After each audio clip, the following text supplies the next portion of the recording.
Well, we're here at the Rijksmuseum exhibit event. I'm Vanessa Timmer, and I'm joined with Erwin Oostindie. We're both CAN's Vancouver board members, and we're both on the lands of the Coast Salish people, the First Nations, in my case, the Squamish, Tsleil-Waututh, and Musqueam peoples. And today we have the pleasure of being joined by our invited expert, Dr. Pepijn Brandon, who is an assistant professor at the Vrije Universiteit in Amsterdam. And he's also a senior researcher with the International Institute of Social History. Pepijn was also a fellow with the Weatherhead Initiative of Global History at Harvard University and a visiting fellow at Brown University at the Center for the Study of Slavery and Justice. And his work is on those themes, the themes of the history of capitalism, war and economic development, and slavery. And he is the renowned author of War, Capital, and the Dutch States from 1588 to 1795, which was published by the University of Leiden Press. Welcome, Pepijn. Hi, Vanessa. Hi, Erwin. Thank you for the invite. Hello, thank Yes, you. we're pleased to have you here. So if you could please just start us off with providing us with a bit of an overview of the Netherlands and the slave history. Yeah. There's, of course, a lot to say about this. I think there's a number of points that are worth stressing. This was a long engagement with slavery. It started in the 16th century before even the Dutch state as a state was founded. There were Low Countries owners of plantations in Brazil. Dutch merchants were important in the Atlantic sugar trade, which basically revolved around a slave-based economy. So this involvement started even before the Dutch state was founded. It lasted until very late in the 19th century, because as people will probably know, the Netherlands were one of the last European countries to abolish slavery. Officially in 1863, and even in 1863, the enslaved in Suriname were forced to work another 10 years on Surinamese, on the plantations that they formerly worked on as slaves. So it was a long engagement. A large-scale engagement. The Dutch were the fifth largest European slave trading nation in the Atlantic world. Approximately 600,000 people were brought across the Atlantic on Dutch ship out of the over 12 million that were caught in the transatlantic slave trade in total. But one of the very significant aspects about the Dutch, of course, is that different from many of their European competitors, the Dutch were major slave traders simultaneously in the Atlantic world, but also in the Indian Ocean world. So from the first decades after its foundation in 1602, the Dutch East India Company participated either directly as the Dutch East India Company in slave trade, but on a larger scale, Dutch individuals who were either officials of the East India Company or settled in Asia or merchants participated in the slave trade. So this participation was global. Usually, when we think of the involvement in slavery, we think of the two major trading companies, the West India Company and the Dutch East India Company, as more or less separate bodies of Dutch society. But it's important to stress that involvement in slavery was not isolated to these two companies. So there was a private slave trade beyond the companies, illegal until the 1730s, and after that in the Atlantic world it was legal for private companies and individuals to participate in the Atlantic slave trade. Perhaps more importantly, Dutch merchants played a crucial role in financing international slavery, both for Dutch plantations and for plantations outside the Dutch sphere of influence. So well, people will know that Amsterdam was a center of international finance at this time, which meant that Amsterdam merchants floated sort of loans for plantation holders across the Atlantic world. And also this aspect continued well beyond the period of early modernity, the period before 1800 that we usually associate with slavery. For example, we have quite some records of Dutch investors that invested in slavery in the U.S. South in the 19th century, when sort of the cotton economy in the U.S. South was booming.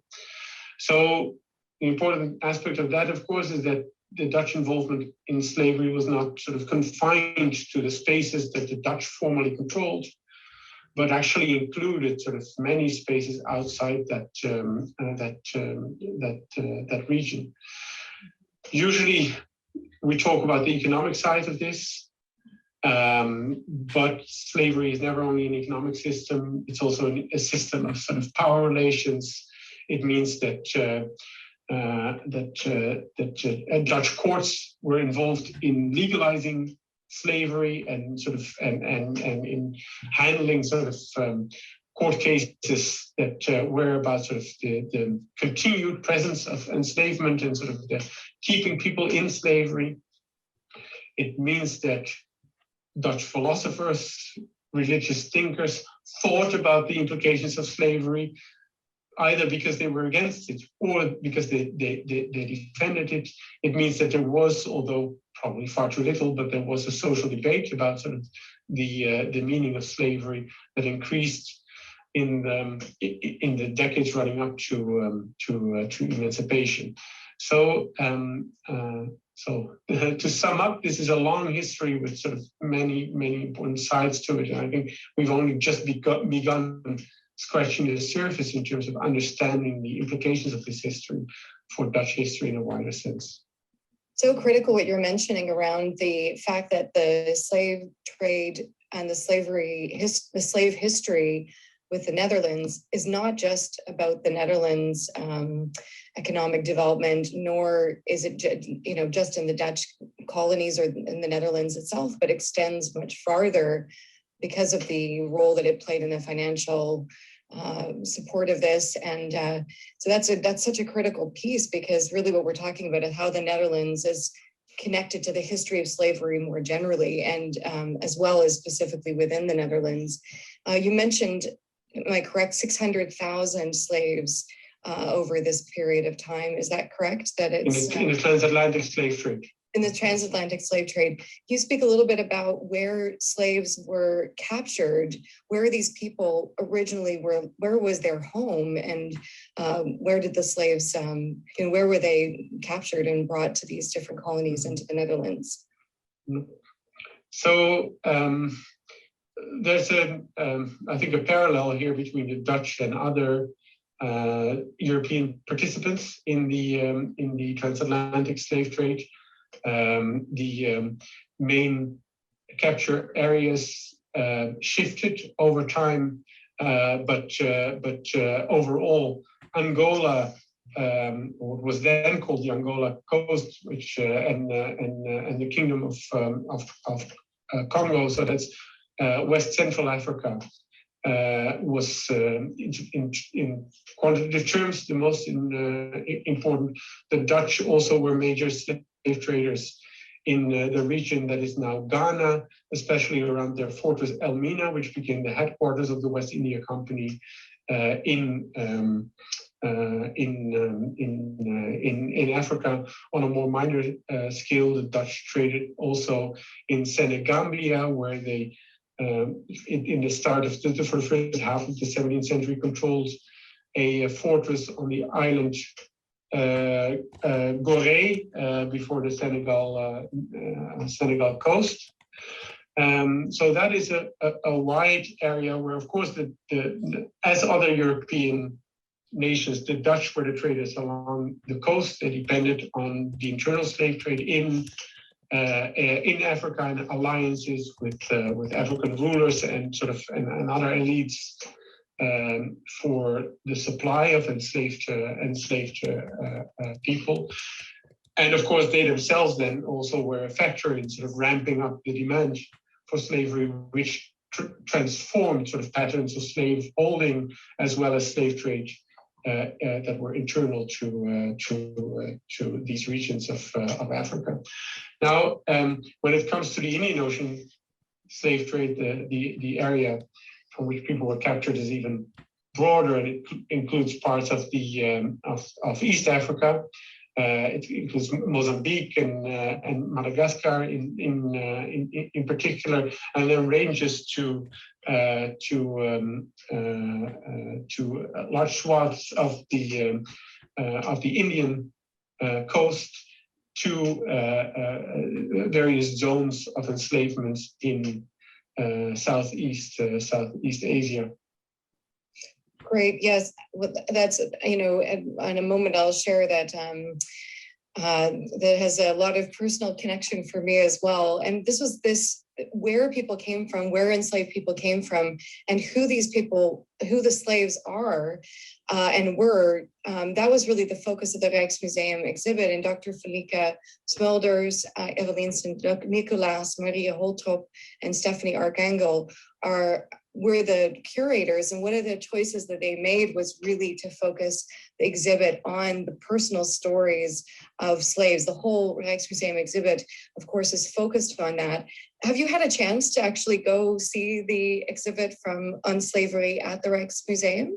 Yeah, I visited last month, actually, and I was incredibly impressed. It's well, as an academic, you always walk through exhibitions and have sort of your list of things that of course you would have done completely differently. But I must say, this was an exhibition where I exited and I was really overwhelmed by it. I thought it was wonderfully, skillfully done. And I mean, you can always have debates about certain choices, but I think overall the choices of the exhibition are so sort of different from what we used to see in those types of exhibitions, and so they're innovative, and I think they're important in how they shift the narrative on slavery. And how was your impression of actually seeing slavery through the eyes of the slaves? Well, I think that is one of the crucial aspects of this exhibition, is that they really look for ways to sort of to shift how we where we lay our, let's say, our identification, and that it's a difficult thing to do because the sources are so biased in terms of course what we have is almost exclusively European gaze. Now I think the makers of the exhibition made a number of very brave choices in terms of sort of shifting this. I was particularly impressed by the part of the exhibition that focuses on the story of how rice was smuggled to Africa and then brought in the hair of the Maroons, of those who escaped slavery, to sort of their new communities, as a story of sort of resilience of this African inheritance, and a story of resistance. But there's many of those kind of stories in the exhibition. The choice to put a lot of emphasis on the importance of audio, of the audio tour, and therefore hearing the stories, and then a choice of narrators that actually sort of in a way represent the diversity of descendants of people to different aspects of the slavery, right? That's both descendants of the enslaved and descendants of slaveholders, and anything in between, because those stories are complicated. I think all those aspects combined really help you to shift focus, to look at these sources that we've all seen, or at least sort of, if you're a historian of slavery, sources that many of us have seen in the past, but look at them in different ways. And it certainly had that effect on me. Well, I agree, and there's I'm looking forward to seeing the exhibit on August 9th. I have tickets to go and see it then, and it has such deep meaning for me, a personal feeling for me as well, because 8 generations ago, my great grandmother was one of the enslaved people who was working on a plantation in Suriname, and in my great grandfather, who's here on the left, Paul Christian Flew, and his wife Betsy, and Hans is the older son, and my grandfather is Freddie, who's sitting there on the ground, and that's him with my mom and and Anneke, my mom's Dushka's mother, and we actually the picture down the lower left is us in Paramaribo, returning 100 years after Paul Christian had departed, and tracing that history and actually visiting a lot of the plantations and hearing the personal stories and some of the heartwarming stories and the frightening stories of the interaction between, say, plantation owners and slaves, and seeing a lot of that personal history there. And also we went upriver in Paramaribo in Suriname to find where my great-grandfather also worked as a doctor for river blindness, and saw where a lot of the slaves had retreated upriver to create entire new communities as bosnegers in Suriname. So it was really a very personal journey back, but we, particularly seeing some of the varied stories that people were experiencing as enslaved people. And then personally being a descendant of that, I just was very moving to see that exhibit. So we wanted to take a moment now actually to show a clip from the Rijksmuseum, to take a tour of the exhibit. This is a virtual tour because some of us won't be able to visit in person. So let's go over and look at that tour of the Rijksmuseum exhibit on slavery, this blockbuster exhibit. My name is Valika Smulders. Together with my colleague Evelien Sint-Nicolaas, I will take you through the key elements of our newest exhibition, slavery. During colonial slavery, people were treated like instruments, like objects. People had just one means of documenting their lives, their voice.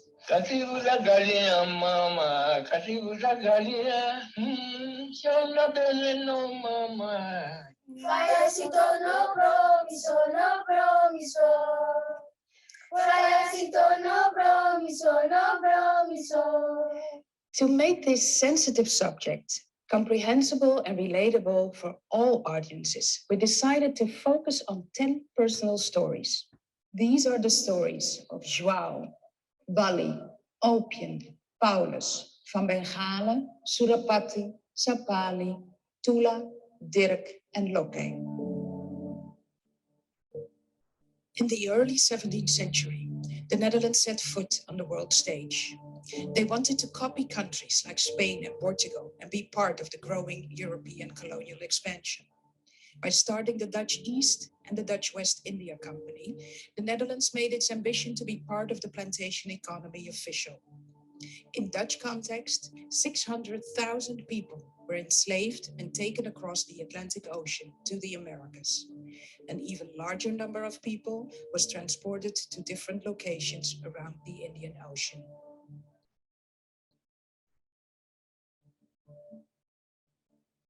Of most enslaved people, we do not know their name, their history. With La Bouche du Roi, artist Romuald Hazelmee gives voice to the millions of people deported from the west coast of Africa. The installation is about the hardship of the journey, packed together as cargo in the hold of a ship, leaving their language, their family, their culture behind on the way to an unknown life, an unknown place. Each petrol can is a mask with unique features. It represents a human being with a name, a voice, a culture. The smaller ones are for the women and children, and the broken ones for those who died along the way.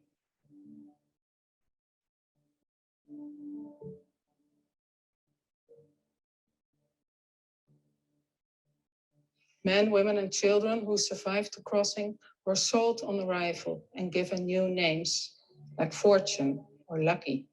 Slave names, not names that were given to them by their parents in freedom. With the story of João, we start our 10 personal stories of people who were part of the history of slavery. João was enslaved in West Africa. He was imposed the name João Mina as a reference to Fort Elmina in Ghana, where he was traded. João ended up on a Portuguese sugar plantation in Brazil.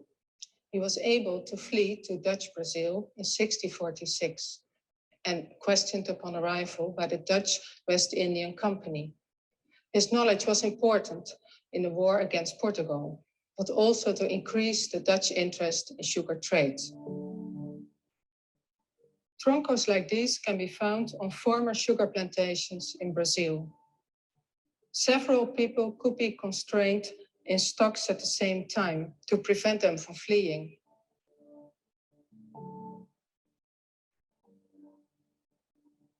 Wally was born and worked his whole life on plantation Palmaneribo in Suriname, with 155 other enslaved men, women, and children. From sunrise to sunset, he planted, harvested, and processed sugar cane. Wally fled from the plantation when a new owner tightened up the rules. He was captured and condemned to a slow and painful death by being burned alive. This kappa is the central object of the story of Wally. It's a large iron kettle used to cook the sugarcane juice. Fatigue added to the danger of work. Hands or entire arms were torn off by the rollers that squeezed out the cane, and burns were sustained in the hot boiling house. Once a year after the harvest, the enslaved people were given permission to celebrate. They would make music, dance, and practice their own religious rituals. This painting was made on plantation Palmaneribo. Maybe we can see Wally on the painting.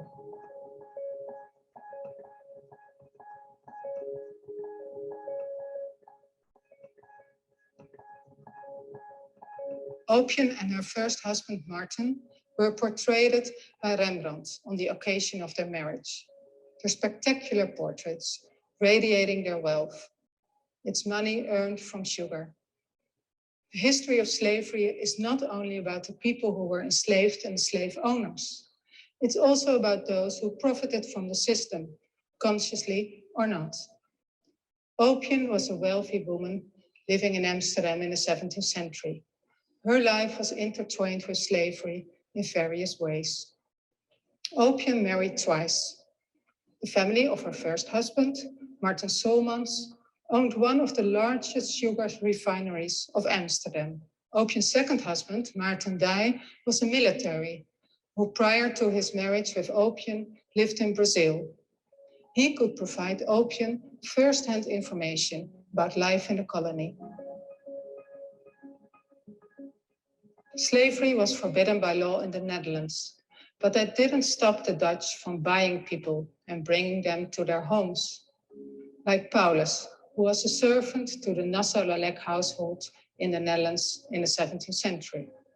Could this collar have been worn by a human being? The collar entered the Rijksmuseum collection in 1881 as a dog collar.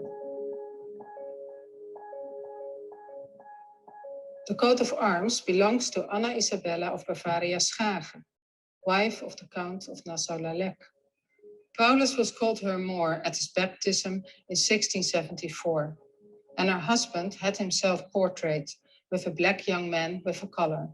In art, men like Paulus are often depicted with a collar, a reference to the ownership over these black men. Van Bergale refers to the hundreds of thousands of men, women, and children who were enslaved in the Bay of Bengal in northeast India. Ships transported them to places where the Dutch East India Company was active, via Batavia, to the Banda Islands, to the Cape, even to the Netherlands. They were given new names, to which was added the toponym Van Bengale, from Bengal, referring to the place where they were traded. Together, the lives of 11 men and women named Van Bengale conveys something of the experience of the hundreds of thousands of people that were traded by the Dutch. their despair, their skills, the violence they had to endure, and their resilience. Prominently depicted in the center is Philander, the son of the enslaved Baron van Bengalen and Rosette van Sambawel, pictured at the far right. This family was taken from Batavia to the Netherlands by a Dutch East India Company official. He took them to Dokkum, 1,000 miles away from their family. It's exceptional that we know their names and their faces. Their story tells us how the history of slavery influenced life in the Netherlands, not just in the greater Amsterdam area, but also in Friesland. The first 5 stories in this exhibition provide us with a closer look at the colonial system itself, through the lens of 5 very different individuals with distinctive positions. But the system did not just happen. Individuals had very different roles in installing it and in dismantling it. In this second part of the exhibition, we zoom into 5 personal histories of people who raised their voices against the system. They hail from very different parts of the world, and each had their own way of thinking about freedom. In this gallery, you see 4 of them. Visitors can discover their commonalities and their differences.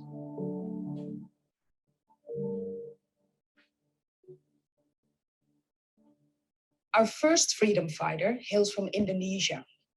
This painting from the Rijksmuseum collection focuses on the Knol family. In the background, you see the favorite servant of Mr. Knol. His name, Untung Surapati. He fled enslavement, and after fighting for the Dutch East India Company, he later on decided to fight against them and for a free Indonesia. In 1706, he gave his life for this struggle, but his name and what he stood for lived on. 270 years later, he was declared a national hero in Indonesia. Sapali hid rice grains in her plaited hair. And this strategy of providing herself and others with a sustainable life source made the survival possible of hundreds of men and women who were fleeing the plantations of Suriname. And now extra research has proven that this particular rice source that is still called Sapali rice by her descendants really hails from Africa. Getting to know Sapali's story adds new depth to what we see depicted on maps in our collection: rice fields and female freedom fighters. On some Caribbean islands, there was not enough space for those who fled to build new societies. Tula on Curacao, therefore, aimed to change the colonial system from within. He knew that in the French Caribbean, Black revolutionaries had already forced the abolition of slavery. And since the Netherlands were occupied by France, he argued on political, moral, and religious grounds that the enslaved of Curacao were also legally free. Tula was executed in 1795, but his call for freedom, fraternity, and equality was carried on through music for generations to come.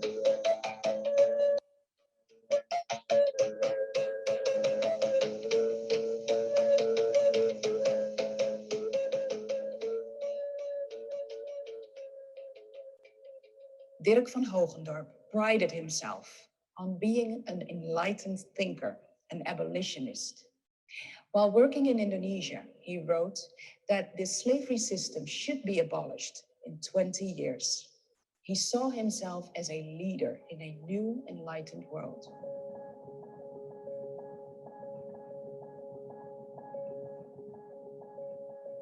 When his circumstances changed, he chose to become a plantation owner in Brazil. He freed some of the people he bought, but then decided their freedom was not to his advantage. As he wrote to his niece Mina, once freed, they kept running away from him.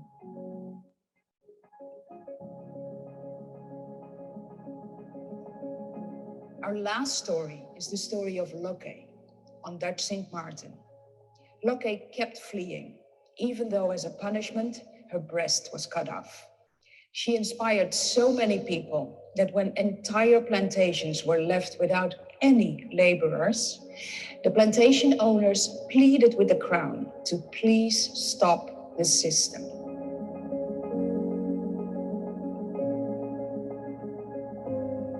Therefore, on Dutch St. Martin, slavery de facto ended in 1848, 15 years before the official abolition of slavery. So who really ended slavery? And who decides what freedom is? Is it gained by a piece of paper?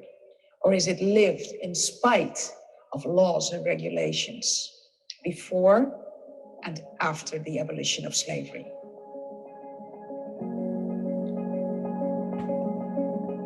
Slavery is an essential part of the history of the Netherlands, a past that concerns every one of us. This history still affects our society, as well as those of the former colonies and overseas parts of our kingdom. It's by looking back towards the past that we are better able to navigate towards the future.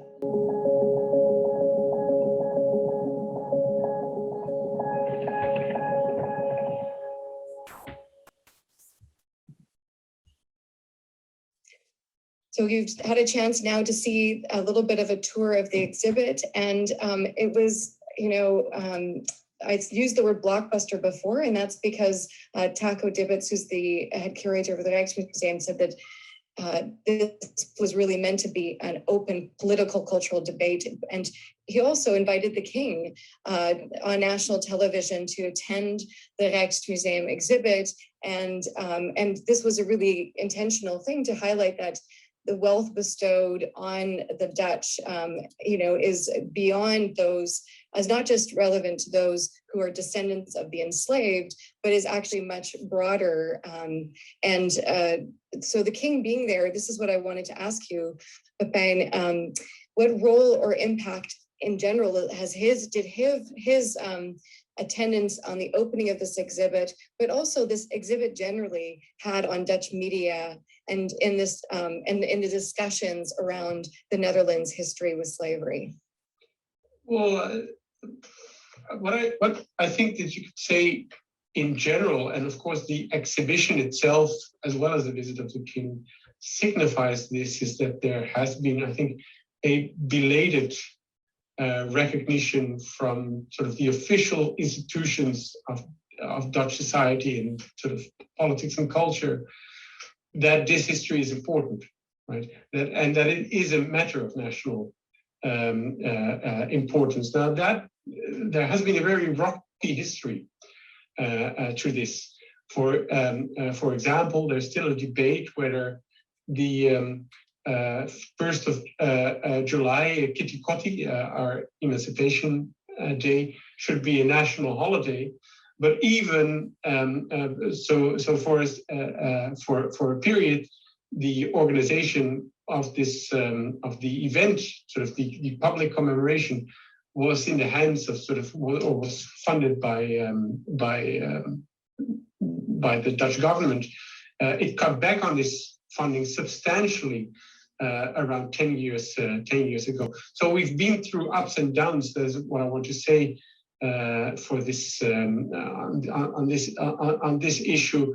But it's clear that there is now sort of a shift where major institutions of Dutch society say that we have to reckon with this. Of course, there's a lot of work to be done still. There's now a large exhibition in the Amsterdam Museum, actually, around the Golden Coach, that portrays that on one side, so the Golden Coach is a very important sort of symbolic feature in Dutch politics, because every year the king rides to sort of accept sort of this year's sort of state budget, which is a festive occasion, and he rides in this coach, which on one side has a panel that is called "Glory to the Colonies," which was produced a bit after slavery, but there's a couple of people clearly sort of portrayed as enslaved people who are kneeling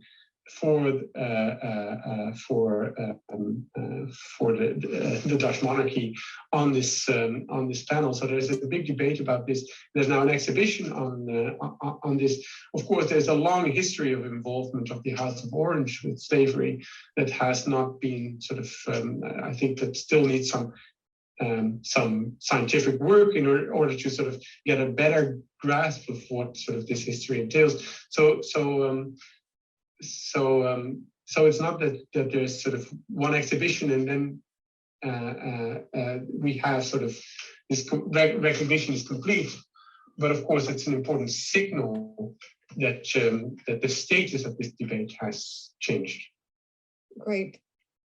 Thank you, Pepijn. I'm going to now pass it on to Erwin, who's going to also connect with you about the exhibition and also the discussions that are happening also in Canada that, as you say, are not about one exhibition, but about an ongoing cultural debate. Over to you, Erwin. Thank you. You mentioned Ketikoti, and it's an interesting opportunity to kind of look at the discourse around how Ketikoti is celebrated, the resistance to making a national holiday. We have similar experiences in Canada with, of course, the Truth and Reconciliation Commission, the reports, the apologies. That could fill up a few hours if we wanted to compare Nederland and Canada, because I think it's a fascinating comparison to consider, especially your analysis around the function of slavery with the functions of capitalism, and that those two things are integrated. And I think the same thing with Canada. We can look at the history of colonization and genocide as a function of extractive capitalism. So those things are truths that are slowly emerging. Quite fascinating, the resistance in Nederland with 55% of the population opposed to apology. Is that a symptom of, as you said, this kind of process where, yes, we have the king attending and we have signaling being done that change is coming. There's also significant resistance to that. And can you unpack a little bit about where does that resistance come from and what role does it play in both nationalism and cultural identity? And how do those things affect this exhibition now coming into mainstream discourse? I think that is a crucial question, Erwin, and it's something that really sort of occupies me as well, because we seem to be in such a contradictory mode, right? Because on the one hand, sort of, I think you cannot ignore the significance of these steps, even when they're symbolic. So the mayor of the city of Amsterdam, last Ketikoti, formally apologized for the role of the city fathers in slavery, so her predecessors in slavery, both in Asia and in the Atlantic world. And that was felt by many people, especially people in Afro-Dutch communities, as a moment where finally there is a recognition of this history. Finally, an end to the denial that this is an important aspect of the history of the Netherlands.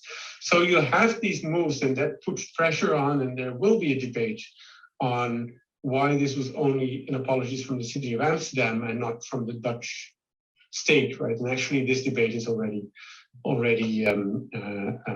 going on. So there is a shift at an official level, but this is taking place at a moment where, and the Netherlands are of course not unique in this, where we also see a revival of the most aggressive forms of nationalism, including electoral victories of aggressively nationalist parties who celebrate the Dutch past of colonialism, who actually push for policies that are racist in the present, and that have a huge popularity. And I don't think you can have that tension without the history of slavery being a divisive debate. And you can see that in the poll that you mentioned. There was another Gallup poll that shocked me. Actually, it was done across Europe, where people were asked about sort of pride in colonialism. And the Dutch came out worse than any other European nation, with 50% of the population, according to that poll, saying they were proud of the colonial past, and a staggering 25% saying that they believed that the former colonies would be better off if they were still colonies of the Dutch, right? So that is present, and we can see it. So every pronouncement on slavery leads to sort of violent responses as well, that range from sort of this has nothing to do with me, I'm a descendant of poor peasants in the east of the Netherlands, we didn't own slaves, why do you bother me with this history, to outrightly racist responses that basically say this is this history is not important, right? It's why should we commemorate it? In a way, I think it's necessary and healthy that we have these debates out in the open now, because the attitude was there all along, and what has changed is that there is now a vocal plea for recognition and a shift towards recognition, and that is partly explains the aggression behind the argument that all this apology stuff is nonsense. But it's also a sign that things are changing, and you can draw parallels with the discussions that I'm sure people in the Dutch community in Canada have noticed on the figure of Black Pete, right? To the sort of the 5 December sort of celebration caricature that is well, indistinguishable from U.S. blackface minstrel show kind of characterizations, where the initial response was extremely violent, but now luckily I think we're moving beyond that, and the figure is being abolished. But I think as long as there is this strong sort of nationalist backlash, there will be a debate on the issues around slavery, race, etc., because this is the history that feeds that backlash, and that is sort of revitalized in the form of that backlash. Yeah, and I think our cons members, including cons members across Canada, will probably want to participate in those discussions and unpack this further, because I think we could just talk for the next hour just about philosophy and how Western liberal democracy is understood to be this tolerant, inclusive society. But then when you scratch under the surface and you find the economic machinery at work driving these decisions that are harmful to some subjects, some citizens, some people in other countries, Black slaves, you see the true functionality and the contradictions in our liberal Western democracies. So Canada and Nederland have lots of history in common. These questions are very much related to sort of core questions about how we understand the ways that society is organized, right? And well, you mentioned the relationship to Canadian history. I've just launched a larger research project, which is into sort of the role of violent dispossession of land and displacement in Dutch colonialism, which is of course very centrally related to the question of slavery, but it occurred in places where there was slavery, but also in places where there was no sort of major use of slavery, actually even including sort of rural provinces of the Netherlands itself, where during the 80 Years' War, large swaths of the peasant population were violently either killed or dispelled to make room for commercial investments actually in land from these thriving Dutch cities. So there's a lot of unearthed history, I think, there that is fundamental to understand how our nations came about and how our sort of the current economic system in which we live and operate came about, and that are really sort of important to include. And so one of the arguments that we put in the book on Amsterdam that we produced is what can be done with this history. One of the aspects is to make this part of your self-image. The historic self-image of Amsterdam is as as the title of Russell Shorter's book on Amsterdam says, the most liberal city of the world, a city of freedom, a city of tolerance, a city of free trade. And well, there's many of these aspects are actually true, but it's extremely one-sided, of course, to stress this without saying, okay, but part of that sort of that splendid history of expansion and trade was the trade in human bodies, right? And was the establishment of a plantation system.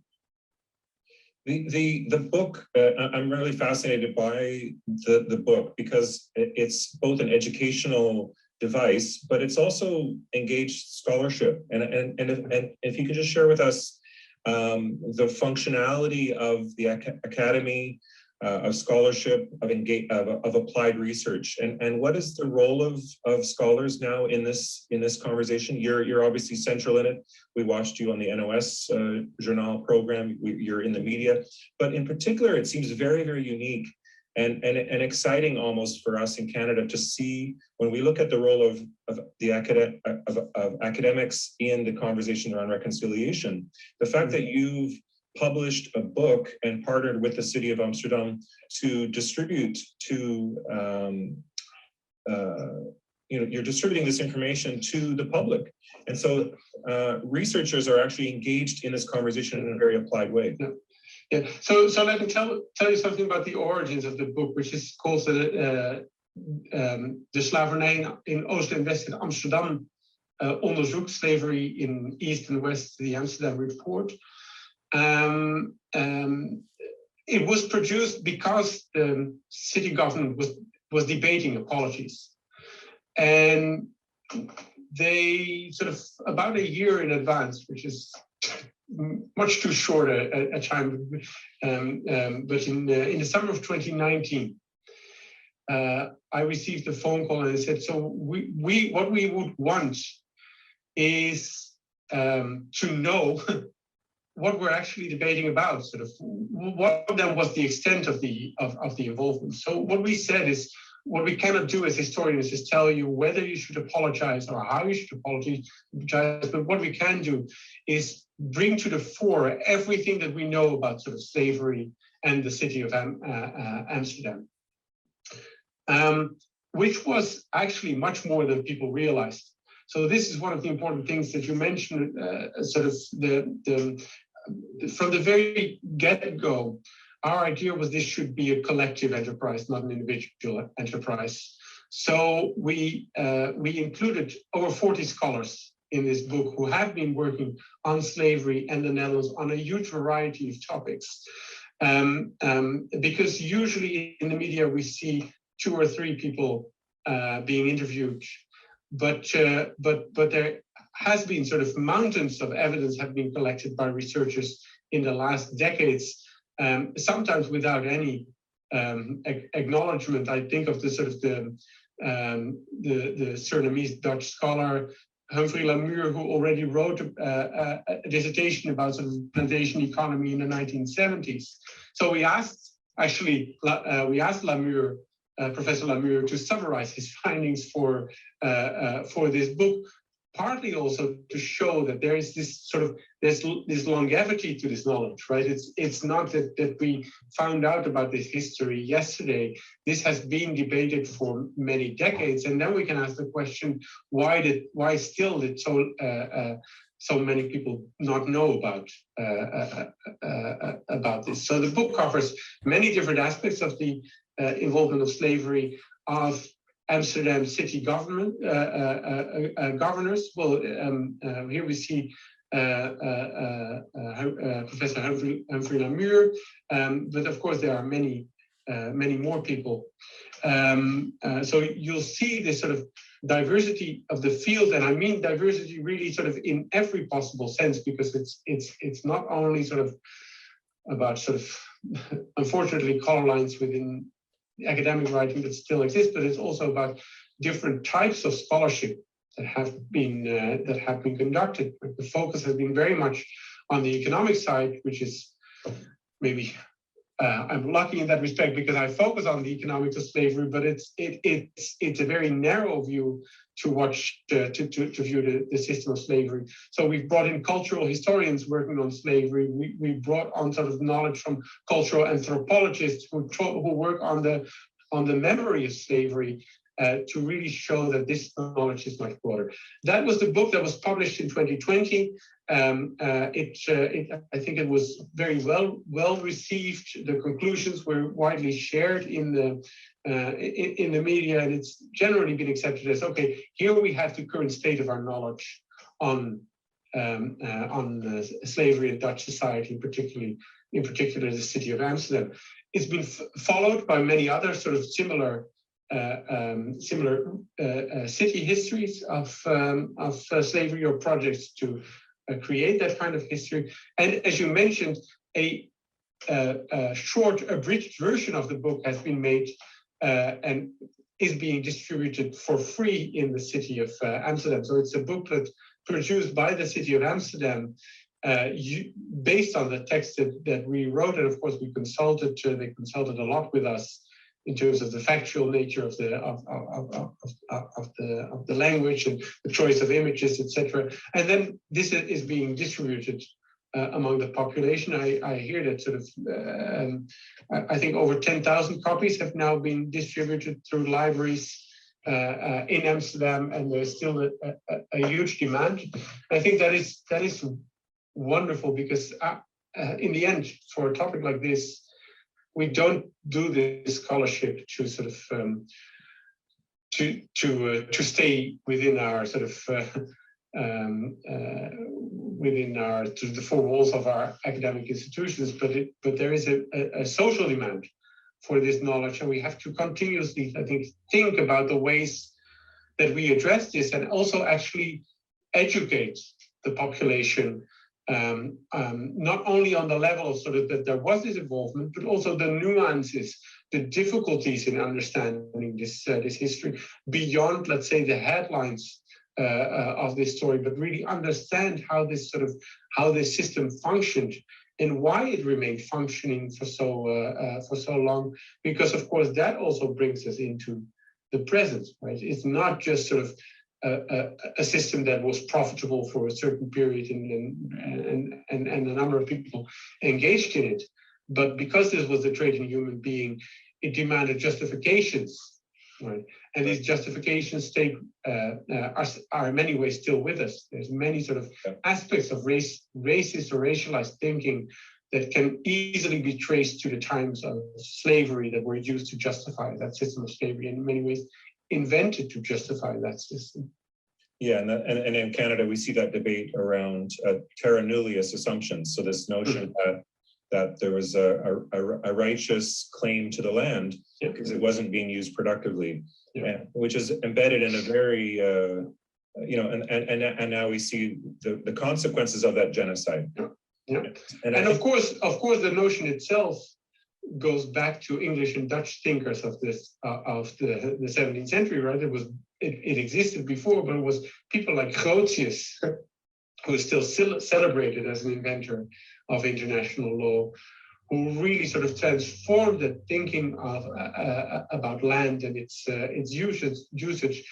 Actually, in the case of Grotius, explicitly in the service of the Dutch East India Company, justifying its occupations in the Indonesian archipelago. And so the younger generation, this may be my last question, the younger generation, and in terms of the university students that you're speaking with, and you're reading their papers and the research that they're choosing to do, what is the role of the younger academics and then the younger generations as they confront this? It's easy to suggest that that perhaps there's a broadening of the discourse and a more inclusive truth-telling amongst academics, but maybe you can just comment on those shifts. We spoke a few minutes ago about the kind of weaponization, the kind of the public struggle, and the way that different political parties are using this debate to kind of further their own agenda, which is, of course, very toxic to democracy and toxic to history. But what is the role of a younger generation in the way that they're influencing Dutch culture around these subjects, and also how it influences the national discourse? I think there's an enormous shift, and I can see that among my own students. There is so much interest for this this question, but I think it's always a two-way street. I think that the interest was there maybe for much longer, but the fact that it wasn't part of our curriculums made sure that students didn't go in that direction and didn't research it, right? So I gave my first classes on the history of the Dutch involvement in the slave trade in 2013, around the sort of the 150th celebration of the emancipation, which was in many ways was a turning point for this debate. And I looked at our curriculum at the University of Amsterdam, where I taught at that moment, and there was no class that addressed the history of slavery, sort of even at a distance. It was simply sort of completely absent. So I organized this class, and actually we had two groups that were completely overfilled, because there was a lot of interest from students in doing this, and I think that has increased over the years. And also, I think there has been a shift from a sort of a conscious or a curiosity born out of sort of the sudden realization, I don't know anything about this topic and it seems to be important, to a place now where I think that people who come into sort of the university system already have read about slavery. They know about this. They are aware of the debates that are going on, and they want to know sort of how can we do source-based research that can help us broaden this understanding and deepen this understanding. How can my education help me in finding my way in these debates? Mm. Vanessa, we're almost at time. I know we could go on for another hour. There's so much to unpack here, and from so many different disciplines. Pepijn, you talked about cultural anthropology. There's history. There's how we understand being Dutch. There's issues of democracy and the past, the present, but also there's also the future, and that'll be an interesting thing to consider as Ketikoti becomes more mainstream, as you talked about this intersection between this debate of slavery and the very day-to-day experience of Zwarte Piet, the Zwarte Piet debates. We had those debates in Canada here with Black Canadian communities wondering why the Dutch Canadian community was celebrating this tradition. So these are not past discussions. These stay with us. And they'll always stay with us until we unpack them and create a new understanding of who we are as a society. Vanessa, I know you're equally as fascinated as I am with Pepijn's experience and his scholarship. Maybe a couple of final questions or comments? Yeah, just to say, Pepijn, thank you so much, because I think the way that you've placed the Rijksmuseum exhibition within the context of this larger debate, and the way that in which the conversation is evolving, but it also has a long history, and part of it has been about, yes, the exhibit brings it back into the forefront. And how do we bring it from just a dialogue into the kinds of ways we can move forward, both in Canada and the Netherlands, in new ways as a society? So I guess the final word to you, Pepijn, if we think about all of us who are listening to this event, what would you say would be a recommendation or a next step that you would see as being important? Well, I think studying the topic from a genuine sort of point of interest and sort of point of curiosity is an important starting point, right? And there's we've gone from a situation in which one book on slavery in the Dutch appeared per decade to one where it's now, I think, sort of 2 or 3 per month. So there's a huge wave, which partly shows how much there is to uncover, Right? This really has been neglected, a neglected area where there is sort of a surge of new knowledge, which is an exciting thing in its own right. But then it also forces us to listen in terms of the different perspectives that are there in this history. And I want to stress sort of really for the first time I think ever since the abolition of slavery, there's a real interest in what Dutch people from African descendants have to say about that history and what knowledge they bring from the stories that their grandparents, parents told them, and sort of the songs and the other forms of residue that this has in culture, and that knowledge is now brought to the table. And I think that's an enormous enrichment. And we have to go back to the things that we used to write and read about slavery and revisit them from that place. Well, on behalf of Kans, Erwin, and myself, this is Professor Pepijn Brandon from the Vrije Universiteit. Enorm bedankt. Thank you so much for our conversation today. Thank you. It was a pleasure. Thank you, Pepijn.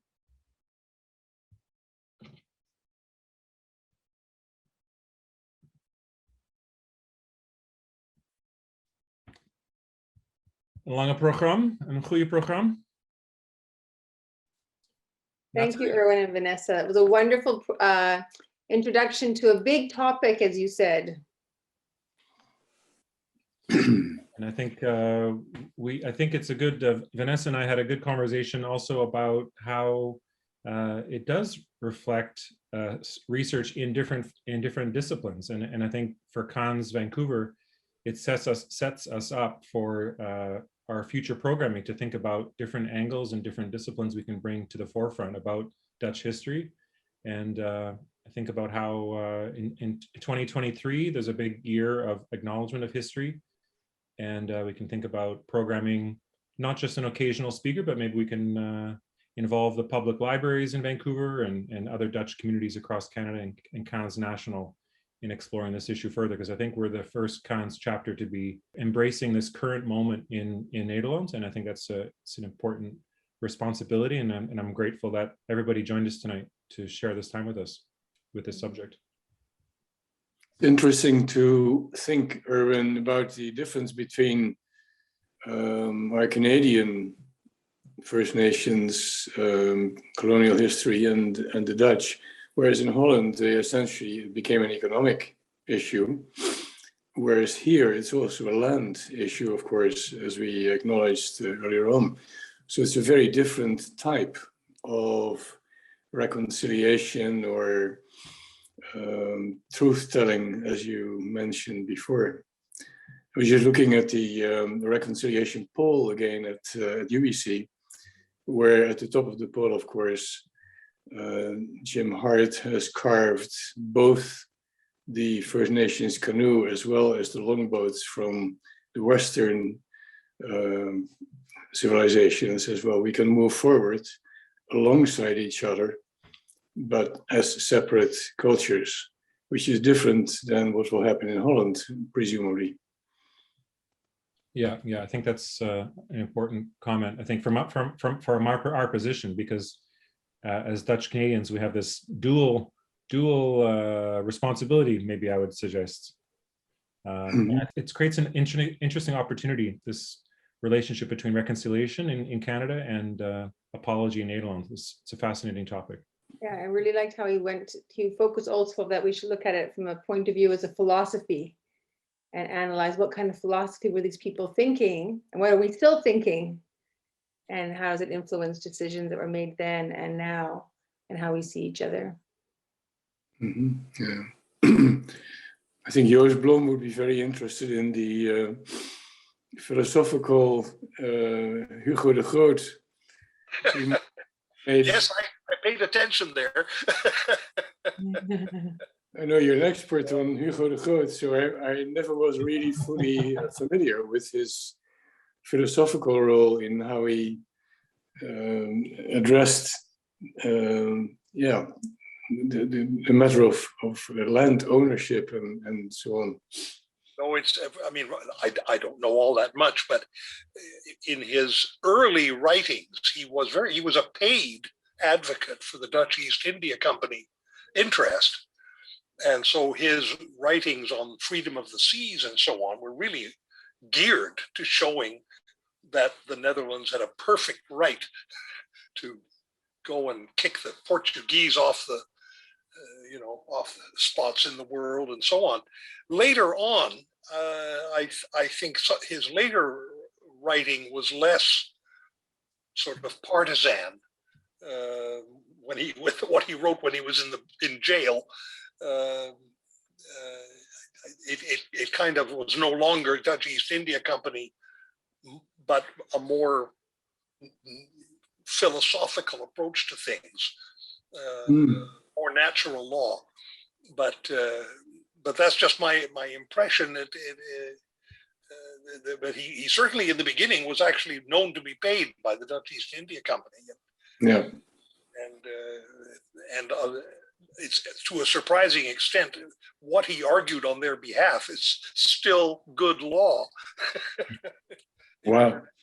Yeah, well, whose bread one eats, whose word one speaks, right? Yeah. Oh, absolutely. Law always ends up reflecting the interests of the people who paid the lawyer. That went for him too. I just want to point out, I put in the chat a book that I recently read. It's by Sonja Boon. She's a Dutch Suriname Canadian, and I think particularly for Canadians it would be interesting to read, since it's a memoir where she sort of searches, as the subtitle says, for belonging and home, and definitely addresses issues of slavery as well. What's the name of the book? It's called What the Oceans Remember, Searching for Belonging and Home. And there's also the International Symposium. For more information on the exhibition, it's great to watch seminars from the Rijksmuseum. There's a whole. I can add it on Facebook later on. Yeah, there's three hours of discussions and speakers from the Rijksmuseum. Excellent. Yes. Until when is this exhibit on? With all the travel restrictions with COVID, I mean, it would be interesting to be able to visit. Ik denk het is 29 augustus. Ja, het is die einde van, ja. Oh my goodness, that's way too short. Ja. Yeah, that shortened book from Pepijn, is dat, als er 10.000 kopies zijn, zouden er ook een aantal naar Vancouver kunnen komen? Heel goed idee, yeah. Yeah. Let's ask him. We'll send him also the link from our video. Good news for Pepijn is that he also, he mentioned near the end of the talk about his current scholarship, and he's just been awarded €800,000 for his research project. Wow. This is just from 14 juli. So the university is proudly announcing extending the research about Nederlands and the land grabbing. So between the 16th and 18th century. So he'll be involved in this for the next few years with a huge research project from the Vrije Universiteit. So congratulations to him. We got a rock star scholar for our event. So wonderful. I just hope that everyone who from now on visits at Mauritshuis in Den Haag realizes that that man too, as was addressed in the video, was heavily involved in slavery. I mean, it was actually something that I and my partner, you were discovered only during our last visit to the Mauritshuis some years ago. You know, I thought Prince Maurits, okay, Prince Maurits, but there he was, and I'm glad that they actually address it in this exhibit.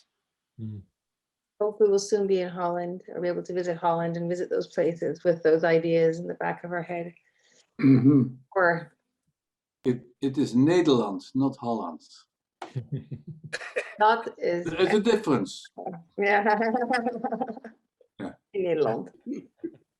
Interesting. Natalie, you want to give a parting comments about the membership? We have, for those who missed at the beginning, I did mention that we have our picnic Sunday. Come to our picnic. We'd love to see everybody in person, which is going to be amazing. There'll be lots of chance for informal conversation, and I know Nell might be listening. Nell Schopman's on the call here too. So thank you, Yes. Nell. Thank you, Nell, for hosting us. So our next event coming up in August is about Geneva, the making of the Dutch gin. And when you do sign up for the event on Eventbrite, there will also be a choice there to add membership fees. You can pay it immediately through Eventbrite, which makes it very easy. And that is going to be in August. The date is not confirmed yet, but hopefully will be in the next few days. And that'll be about the history and the making of it in the distillery. And it'll be hosted live from the distillery, a gin distillery in Vancouver. So we're very excited. It will still be on Zoom due to COVID, but we'll be hosting it there, a group of us. Stephanie's working on the final date and the final location, but it'll be fun because it will actually be in the distillery, so we'll actually see how Geneva is made, and we'll have some. And we have a taste. Yeah, we'll have some tasting as well. But I think, Stephanie, you found there was a date. It could be Monday, but that might be not the great night for drinking Geneva, so maybe it should be closer to the weekend. Yeah, we'll see what we can do about that. You know, we have to go with what they have available, but yeah, there is an option for a Monday night at the end of August. We're looking toward the end of August for the event, and ideally that gives us a bit of time, and we'd like to pace it along with some of the other events. The next event in September is on the 30th of September, so we'd like to sort of create an even pacing to some degree between these events. So. And the September event is really exciting. We're doing it with the Consul General, with Henk Snoeken, and also with the Holocaust Education Center in Vancouver. And it's a particularly exciting book launch. The author will be with us. We're talking with the SFU Center for Dialogue, which many of you know is at Hastings and Richards. And that's right downtown. It's a large venue, and we're thinking about that venue because everyone can sit. They're not hip to hip, so we can sit, all of us, 100 people, in that large room, that beautiful circular room. So that's the plan. We're working on the details with the Consul General and Simon Fraser University. So that will be a book tour from Jan Brokken. And the book has a particularly exciting angle with the consular community, because that's a story about how the Lithuanian, Japanese, and Dutch consuls collaborated and there's a Vancouver connection as well. So that's why we're so excited about this event in the last weekend of September. And we're also having a program with Simon Fraser University students to meet the author. So lots of things happening that weekend of 8th van September. Thank you for putting such a nice program together. Great job. Thank you. Thanks everyone for coming this evening. Wonderful to see you, even though it's on Zoom, and we look forward to either seeing you this weekend or at our next event. Stay tuned for the exact date. Bye-bye. Bye-bye. Lovely. Bye all. Good night. Bye-bye. Bye. Dag. Fijne avond. Goedenavond.